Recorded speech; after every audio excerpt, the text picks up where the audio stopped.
Hi everyone. Now I am going to explain about decoders and encoders. Let's start with a brief overview of what we'll cover. What are decoders and encoders are, how they function, and their real-world applications. By then, you will have a solid understanding of these two crucial building blocks in computer design. First of all, what is a decoder? A decoder is a digital circuit that takes a small number of input signals and expands them into a larger set of output signals.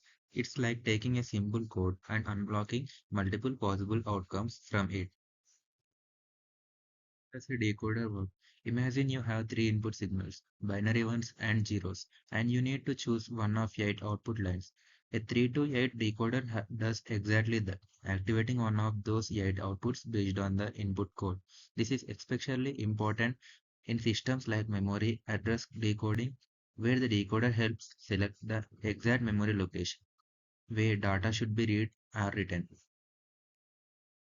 They are typically built using logic gates like AND gate and are designed to activate specific outputs based on combination of inputs.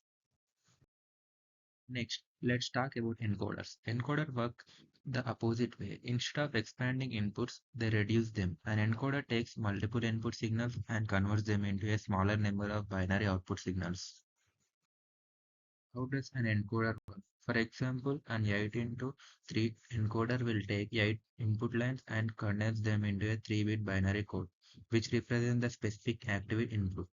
Think of an encoder as the reverse of a decoder, where a decoder breaks down information and encoder compresses it.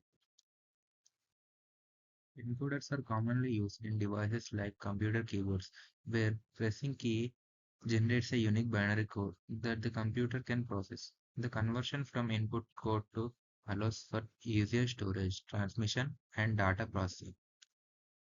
Difference between decoders and encoders. There are differences between input-output relationships, direction of operation, applications, and circuit designs. Two decoders and encoders fit into the real world.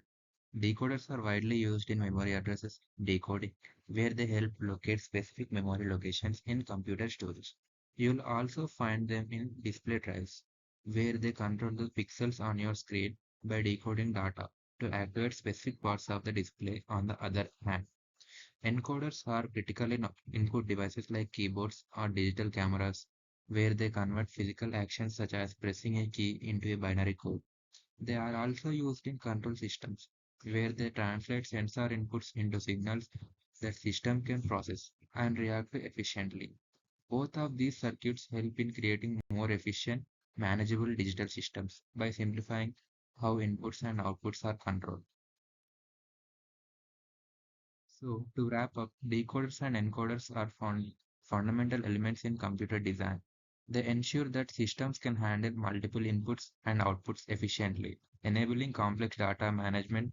Decoders take small inputs and unlock a wider range of outputs, while encoders compress multiple inputs into manageable binary codes. Understanding how these components work help us appreciate this complexity behind data processing in computers and other digital systems.